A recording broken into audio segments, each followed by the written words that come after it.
됐습니다. 107편에서 이스라엘 백성들은요, 바벨론 70년 포로 생활을 하고 난 다음부터 그들의 삶은 다 은혜였고 돌아와서 느끼는 건 감사였습니다. 특별히 오늘 아침 시편 107편을 통해서 인생을 돌이켜보면서 그동안 하나님이 행하신 일이 기적이었고 감사였습니다. 시인은 고백하고 있습니다. 함께 예배하는 여러분들이요, 여러분 삶을 돌이켜보시면서 한 인생에게, 또 우리 가정에게, 또 이 땅에 행한 모든 삶 속에 이 모든 것이 하나님의 기적이었습니다. 하나님께 감사합니다. 이렇게 오늘 말씀처럼 같이 고백하면서 삶을 감당해 나가시는 복된 날들이 되시기를 축복합니다. 우리가 인생 돌이켜보면요, 오늘 시편 107편에는 네 종류의 경우를 예를 들고 있는데, 그 첫 번째는 인생이 마치 광야, 사막을 지내는 것 같다, 그렇게 시작하고 있습니다.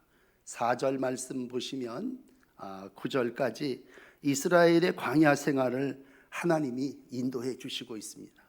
여러분, 길 없는 광야를 지난다고 하는 것, 거주하지 못할 성이 없으니까 방황도 하겠지만, 오늘은 어디밤에서 자야 되나, 오늘은 뭘 먹어야 되나, 거할 것과 먹을 것이 없는 것이 광야, 사막길입니다.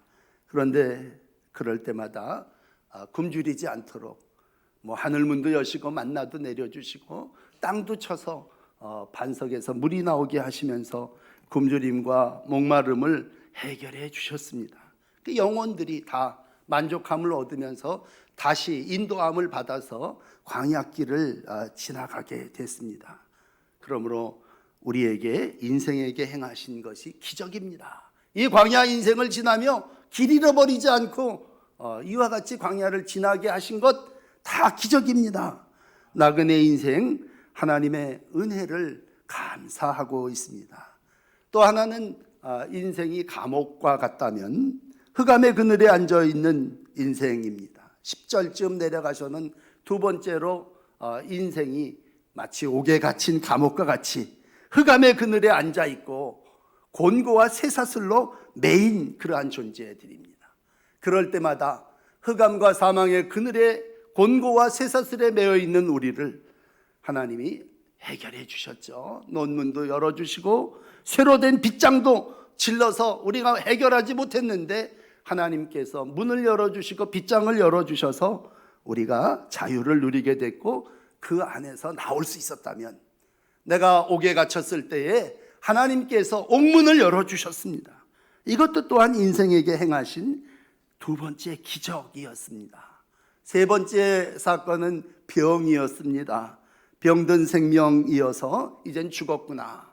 병든 사람들의 특징은 식물을 못 먹는 거죠. 18절쯤 내려가서 보시면 죽음의 문턱에서 아무것도 먹을 수 없습니다. 음식이 싫다, 사망의 문에 이르렀다 라고 할 때 하나님은 그곳에서 우리에게 회복을 주시고 말씀으로 고쳐주시고 위험한 지경에서 우리를 건져 주셨습니다. 하나님의 도우심 아니었다면 그 병에서 살 수가 없었고 우리가 해결을 얻을 수 없었는데, 하나님의 은혜로 다시 사망의 문턱에서 구원함을 경험합니다. 오늘 그러므로 내 인생에게 행하신 이 일이 기적입니다. 그리고 세 번째로 찬송하고 있습니다. 또 네 번째로는 오늘 이제 본문의 말씀에 들어오셨는데, 선원들이 물에 배를 띄어나가 항해하게 될 때에 하나님께서 큰 풍랑 가운데 인생을 건져주시는 말씀을 하고 있습니다. 여러분, 우리가 이 네 가지를 한꺼번에 다 겪지는 않겠습니다만, 광야 인생 길을 헤맬 때, 또 우리가 어딘가에 갇혀서 어디로 가야 할 바를 알지 못할 때에 하나님이 그 감옥에서, 광야에서, 병든 몸에서 정말 고난에 항해하는 바다 위에서 하나님은 오늘도 우리 가운데 놀라운 기적으로 함께해 주셨습니다. 이는 바로 예수님께서 이 땅에 오셔서 행하신 일이었고, 주님이 우리 가운데 유명한 마태복음 11장 28절에 수고하고 무거운 짐진 자들아 다 내게 오라. 내가 너희를 쉬게 하리라. 나에게 쉼이 있다. 나의 멍에 메고 내게 배워. 나의 마음 너의 마음 속에 쉼을 평안을 허락해 주겠다. 예수님이 오셔서 말씀해 주신 것처럼 오늘 인생 수고하고 무거운 짐을 진 역사 속에 예수님 때문에 기적을 보게 됐고, 그 모든 광야에서, 감옥에서, 병에서 우리가 자유함을 얻게 되었습니다. 자, 이제 오늘 본문 여러 가지 삶의 자리 가운데 특별히 네 번째 일어난 여호와께서 행하신 일들과 기이한 일들을 깊은 바다에서 경험하게 됩니다. 24절서부터 인생 살면서 배를 바다에 띄우고 큰 물에서 일하는 모습을 기록하고 있습니다. 우리가 사는 인생 배를 바다에 띄운 것 같습니다. 늘 순탄하지는 않겠죠. 큰 물에서 일한다고 할 때 예상치 못했던, 전혀 상상하지 못했던 일들이 일어나게 됩니다. 그러한 모습 앞에 오늘도 여호와께서 행하시게 되고, 인생 큰 풍랑을 26절 27절은 이렇게 기록하고 있습니다. 하늘 높이 떠올랐다가 또 바다 밑으로 빠진다. 얼마나 풍랑이 심했는지 하늘로 치솟았다가 바다 밑으로 떨어져 버린다고 하는 모습입니다. 이 모습 앞에 영혼은 녹는다, 무너져 버린다는 얘기고, 그 삶의 현장에 있던 인간은 어떠냐? 속수무책이죠. 27절에 보시면 인생을 이렇게 기록하고 있습니다. 광풍으로 요동치는 그 파도 때문에 이리저리 굴르고, 그리고 술 취한 사람처럼 비틀거린다. 요동하는 삶의 현장 속에서 사람이나 물건이나 바르게 서 있는 사람, 바른 길로 가는 사람 없겠죠. 다 인생의 경험이 있으시겠습니다만 어찌 우리가 바른 길로 똑바로 서 있을 수 있겠습니까? 큰 물 앞에 우리는 이리저리 구르고 비틀거리는 존재입니다. 그래서 세상 사람들도 뭐 똑같이 얘기합니다만 인생을 한마디로 뭡니까? 인생은 고난이다. 고난 배 위에 떠 있는 꼭 풍랑이는 그러한 배, 그 안에 삶을 살아나가는 존재일진데, 우리는 하루를 살아도 그렇습니다. 한 해 한 해가 우리의 삶 속에 다 힘들고 어렵습니다. 그래서 우리는 살면서 늘 수고하셨습니다. 고생하셨습니다. 우리의 삶의 모습이 고임을 우리가 시인합니다. 특별히 이사야 선지자를 통해서 이사야 43장 16절은 이렇게 말씀합니다. 바다 가운데 길을, 큰 물 가운데 지름길을 내고 병거와 말을, 그리고 용사를 이끌어내어 일시에 엎드려뜨려 소멸하는, 꺼져가는 등불과 같이 만드시는 분 하나님이시다. 홍해의 기적을 얘기했다면 하나님이 이렇게 지난주에도 말씀드린 처럼 물벽을 막아서 백성을 보호하기도 하시고 그 물을 터서 쫓아오던 적들을 침몰시키기도 하신다는 얘기죠. 특별히 우리의 인생 속에 바울과 같은 사람들의 삶을 얘기한다면 그 사도행전 27장쯤 가면 바울이 죄인의 몸으로 로마로 압송되지 않습니까? 그 로마 압송되어 가는 배에 큰 유라 굴러라고 하는 광풍이 일어나게 됩니다. 열나흘 동안 해가 보이질 않고 배가 깨지고 그 안에 탔던 276명의 생사가 다 위험한 지경입니다. 사도행전 27장 20절은 이 부분을 이렇게 기록해 주십니다. 여러 날 동안 해도 별도 보이지 아니하고 큰 광풍이 그대로 있음에 구원의 여망 없다.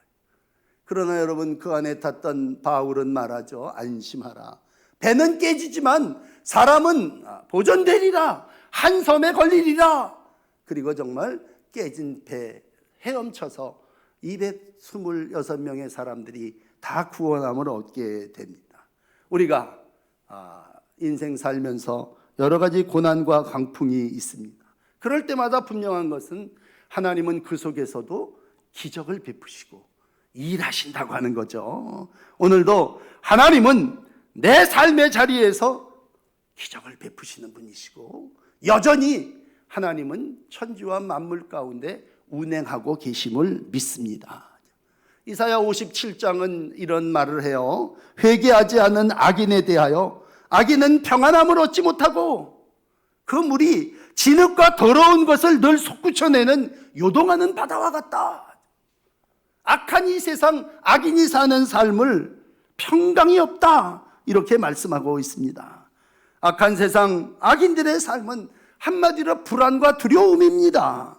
안식이 없습니다. 늘 죽음에 대한 두려움과 평생 죄의 종이 되어 그곳에 매어 살아갈 수밖에 없습니다. 오늘 악한 이들의 모습을 뒷부분에도 시편 107편 39절 같은 부분에는요, 이렇게 얘기를 해요. 악으로 말미암아 주민들이 악을 행하였기 때문에 옥토가 염전이 되고 압박과 재난과 우환을 통해서 어떤 때는 수를 줄이고 백성들을 낮추게 하신다는 거죠. 여러분, 그러므로 우리의 삶은 고난이 우리 가운데 있습니다. 이와 같은 정말 광야와 같고 감옥과 같고 병으로 고통당하고 또 바다에 떠 있는 배와 같은 삶을 살아나가는 것이 우리의 삶의 현실입니다. 그렇다면 이러한 자리에서 인간이 할 수 있는 것이 뭐겠습니까? 여러분, 오늘도 인간이 할 수 있는 일은 이해, 그들이 그들의 고통 때문에 하나님께 부르짖는 것뿐입니다. 여러분, 오늘 이제 본문 28절에 보시면요, 인간은 고통 때문에 부르짖습니다. 기도합니다. 혼란 때문에 부르짖고 혼돈 때문에 부르짖고 광풍 때문에 하나님을 찾습니다. 오늘도 우리가 어려울 때 뭡니까? 우리 어려울 때에 하나님 기도하게 하십니다. 고통 때문에 여호와께 부르짖고 위험 가운데 우리는 하나님을 찾습니다. 중요한 것은 그가 그들의 고통에서 그들을 인도하여 내신다는 얘기입니다. 오늘 4가지 고통을 말씀드렸는데 4가지 고통에 대한 인간의 처신은 똑같습니다. 읽어드릴까요? 6절에 보시면 광야에 어려움을 당합니다. 그들이 그 광야의 근심 중에 어떻습니까? 여호와께 부르짖음에 하나님이 그들의 고통에서 건지십니다. 13절 보시면 감옥에 갇히게 됩니다. 그들이 그 감옥에서 기도합니다. 이에 그들이 그 환난 중에 여호와께 부르짖음에 그들의 하나님이 그 고통에서 구원하십니다. 병으로 고통당합니다. 여러분 19절에 보시면 그들이 고통 때문에 여호와께 부르짖음에 그들의 하나님이 그 고통 가운데서 구원하여 주십니다. 오늘 본문 풍랑이는 바다 때문에 하나님께 부르짖습니다. 28절에 고통 때문에 여호와께 부르짖음에 그들의 고통에서 하나님이 인도하여 내십니다. 이 부르짖음은 뭐 내 정욕을 채우기 위한 것도 아니고 욕망을 채우기 위한 것도 아니고 살기 위한 부르짖음입니다. 근심에서 부르짖을 때에, 환난에서 부르짖을 때에, 고통에서 부르짖을 때에 우리 하나님께서 그들을 구원해 주시고 건져 주신다고 하는 말씀. 여러분, 그러므로 우리가 사순절이 됐으니 기도하십시다 라는 얘기가 아니라 오늘 어떠한 고난의 자리에 있든지 우리가 하나님 앞에 큰 소리로 부르짖어야 한다는 것입니다. 요즘 젊은 분들 환난을 안 겪고 살아보신 분들이에요. 환난을 당하면 감당하지 못합니다. 생존 능력이라는 건 TV에서 무슨 특수훈련을 받은 사람이나 이겨나가는 것처럼 그렇게 들려집니다. 그들의 삶의 감정, 불평, 불만뿐이 없습니다. 그렇기 때문에 쉽게 삶을 포기하고 스스로 죽음을 택하게 됩니다. 그러나 오늘 시편 107편에 기록된 많은 사람들, 여러 가지 경우의 고통과 근심 중에 행한 일은 반복된 여호와께 고통 중에 부르짖음에 하나님이 하시는 일은 구원하시고 건져주시고 인도하신다는 얘기입니다. 여러분, 오늘 우리의 자리에서 하나님께 우리가 해야 되는 일은 큰 소리로 부르짖는 일입니다. 어떤 환난을 당하십니까? 바울은 로마서 5장 3절에 얘기합니다. 환난 중에 즐거워하나니 그 환난이 인내를, 그 인내가 연단이 소망을 이룬다 라고 말씀하시고 있습니다. 우리가 모든 근심, 모든 염려, 두려움, 거기에서 평안, 해방, 자유를 원합니다. 다시 한번 예수님께서 우리에게 말씀하십니다. 내가 너희에게 평안을 끼치노니 내 평안을 너희에게 주노라. 이 평안 세상이 주는 것과 같지 않다. 그러므로 너희 마음에 근심하지도 말고 두려워하지도 말아라. 이 말씀하시기 위해서 오신 분이 예수님이십니다. 예수님은 말씀으로 이 땅에 오신 분이시고 말씀이 육신 되신 분이 예수님 아니십니까? 오늘 병중에 고통당하는 이들이 있습니다. 오늘 20절에 보시면요, 예수님이 고쳐주셨습니다. 망가진 인생을 싸매주시고 봉합해주시고 다시 새 사람 되게 해주시고 있습니다. 20절 말씀 보세요. 그가 그의 말씀을 보내어 그들을 고치시고 위험한 지경에서 건지셨습니다. 뭘로 보내셨습니까? 말씀 보내셨습니다. 말씀이 뭡니까? 예수님이십니다. 말씀이 육신이 되어 오신 우리 주님이십니다. 오늘도 기적이 뭡니까? 말씀을 보내서 고쳐주시고 위험한 지경에서 건져주시는 거죠. 우리가 예수님의 기적과 병고침의 사건을 너무 많이 성경에서 만납니다만 누가복음 17장에 보면요, 이런 일이 있어요. 사마리아 사람 하나가 그 돌아와서 감사한 얘기로다가 유명해갖고 꼭 나머지 9사람은 나쁜 사람처럼 여겨지는데요, 예수님이 하루는 예루살렘을 향해서 올라가시는데 이쪽은 사마리아고 이쪽은 갈릴리 아닙니까? 그 동네 사이길을 지나가다가 한 마을에 나병 환자 10사람이 모여 있습니다. 이 사람 동네에서 다 쫓겨나서 모여 살고 있는 사람인데 이들이 예수님을 만나서 한 행동은 하나입니다. 소리를 높여 예수 선생님이여 우리를 불쌍히 여기소서. 소리를 높여서 예수님께 부르짖은 거예요. 예수님 가시던 길 멈추시고요, 이런 말씀하셨습니다. 야, 너희들 제사장에게 가서 너희 몸을 보여라. 이 사람들이 믿음을 갖고 제사장에게 가다가 그 길에서 깨끗함을 얻지 않습니까? 큰 소리로 부르짖었습니다.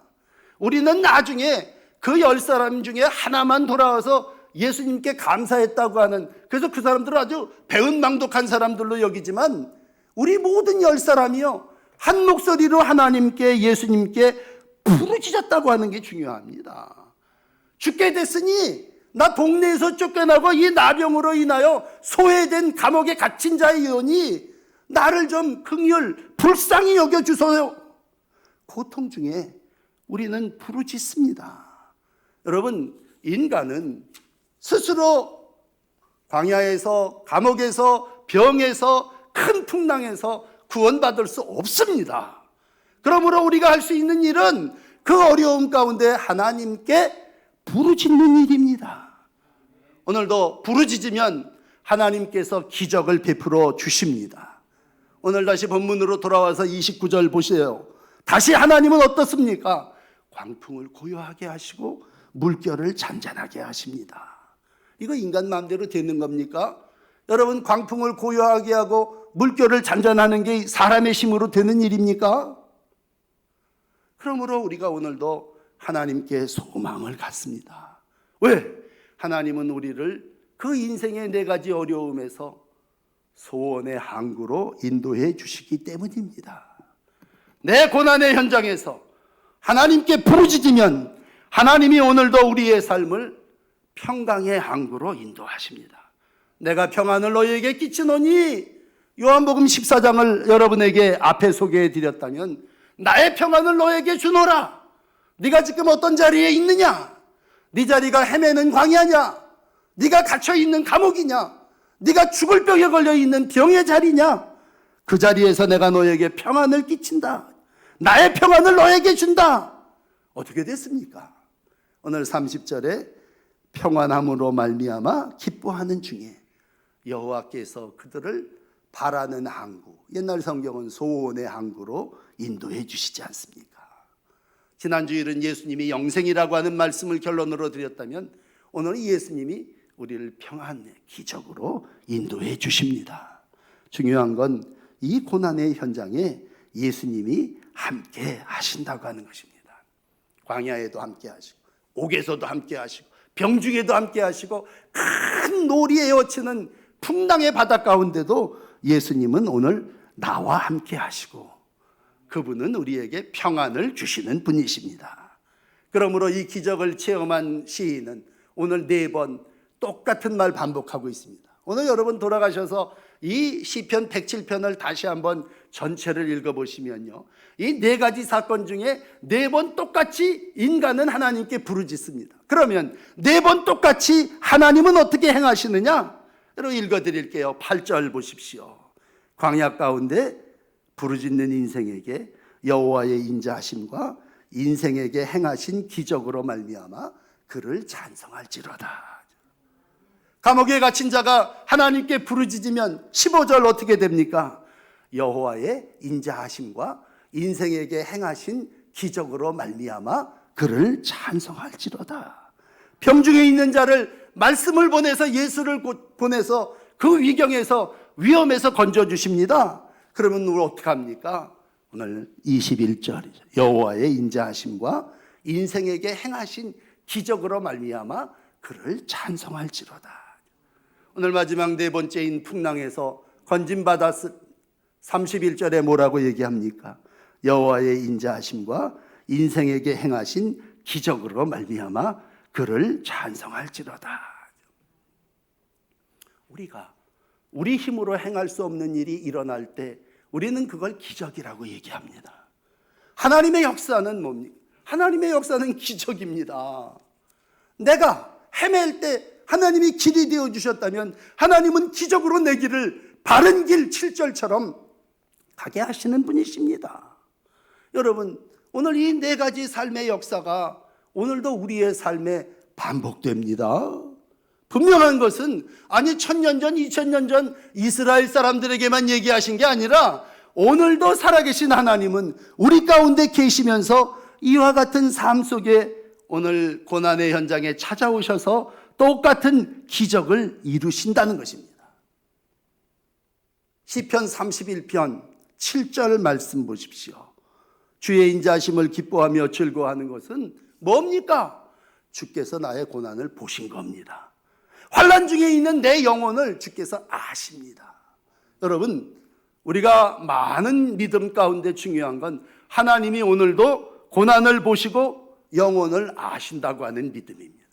하나님 여러분 보고 계시고요, 여러분의 영혼을 아십니다. 내 고난이 어느 정도인지, 내가 어떤 환난 가운데 있는지 하나님은 오늘도 아신다고 할 때 하나님은 보고 계시고 알고 계시는 분이십니다. 바울은 이 표현을 좀 수준 있게 빌립보 교인들에게 2장 13절에 이렇게 표현했어요. 너희 안에서 행하시는 이는 하나님이시다. 너희 안에 역사하시는 분은 하나님이시다. 네가 하나님의 성전이고 하나님은 너 안에서 역사해. 그래서 자기의 기쁜 뜻을 위하여 너희로 소원을 두고 행하게 하신다면 그 소원 평안의 항구로 하나님이 우리를 인도해 주신다는 얘기입니다. 지난 주일에도 똑같은 본문을 여러분에게 말미에 드렸습니다만 우리가 예수님에 대한 역사 가운데 마태복음 8장에 바다를 잔잔케 하는 기적이 있었죠. 오늘 시편 기록과 똑같은 얘기입니다. 하루 저녁 때 예수님 제자들을 배에 태우고 건너편으로 가자 하시지 않습니까? 아시는 대로 큰 놀이 일어납니다. 배가 물결을 덮게 됐습니다. 근데 예수님 배꼽물을 베고 주무시고 계십니다. 제자들이 깜짝 놀라서 예수님을 깨웁니다. 구원해 주세요. 우리가 죽게 됐습니다.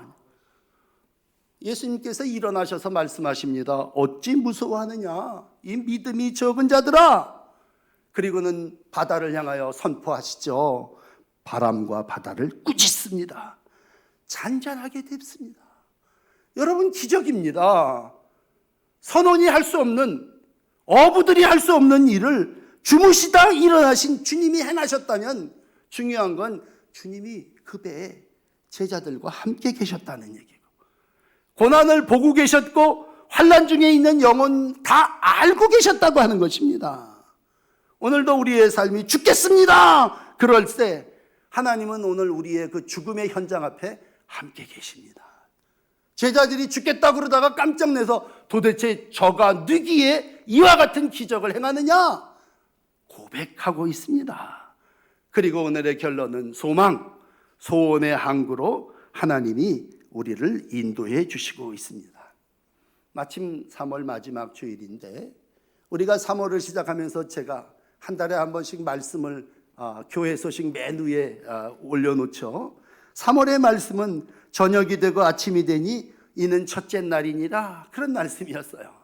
의도는 이제 저녁, 긴 겨울이 끝나고 이제 아침이 새봄이 시작됩니다, 그런 뜻이었지만 하나님의 역사가 이겁니다. 여러분, 우리의 인생의 저녁, 그럼 내 삶이 저녁으로, 어둠으로, 옥으로, 병으로 끝이냐? 아니죠. 아침이 되니 또 하나님께서 새 역사, 기적을 이루신다고 하는 것입니다.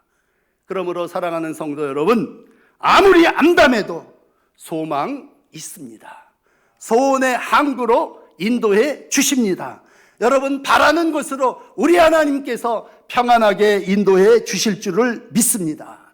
오늘 많은 사람들이 얘기합니다. 어떤 분들은 아주 또 분석을 해요. 이 코로나가 끝나게 되면 어떻게 되겠느냐, 경제도 교회를 얘기하는 분들이 쉽게 얘기하는 말 중에 하나가 뭐냐면 30%가 다시 안 돌아올 거라는 거야. 안 나온, 집에서 예배 보고 각자 예배 보던 사람들이 안 돌아올 거래. 그러나 여러분, 오늘 시편 107편 특별히 32절로 제가 끝을 냈는데 32절의 말씀은 뭡니까? 우리는 백성의 모임에서 그를 높이며 장로의 자리에서 그를 찬송할지라. 여러분, 이 31절의 말씀이 우리의 결론입니다. 다 돌아옵니다. 다 모입니다. 그래서 한 소리로 그를 높이고 장로들이 다 그 자리에서 하나님을 찬송합니다. 이스라엘 백성 바벨론으로 끌려갈 때요, 다시는 못 돌아올 줄 알았어요. 그렇지만 70년 지나서요, 다 돌아왔어요. 그리고 모임에서 하나님을 찬송했어요. 물론 옛날 성전처럼, 솔로몬 성전처럼 큰 성전은 아니었지만 흩어진 자들이 다시 모여서, 온갖 고생을 한 사람들이 모여서, 나는 광야에서 일했는데 하나님이 나를 이렇게 구원해 주셨습니다. 나는 감옥에 옥에 이렇게 갇히고 고통당했는데 하나님이 해방 자유를 주셨습니다. 나는 이 병에서 이렇게 어려움을 당했는데, 나는 이 광풍 가운데 이렇게 힘들었는데, 다 모여서 여러분, 하나님을 높이며 장로들의 자리에서 그를 찬송합니다. 이 역사가 교회 안에 여러분의 삶에 이루어질 줄을 믿습니다. 여러분, 인생에게 행하신 기적 남 얘기입니까? 제 하나님이 내 인생 속에도 분명히 함께 하시기 때문에, 내 고난 보고 계시고 내 영혼 알고 계시기 때문에 반드시 우리 안에서 새로운 소원을 응답으로 이루어 주실 줄을 믿습니다.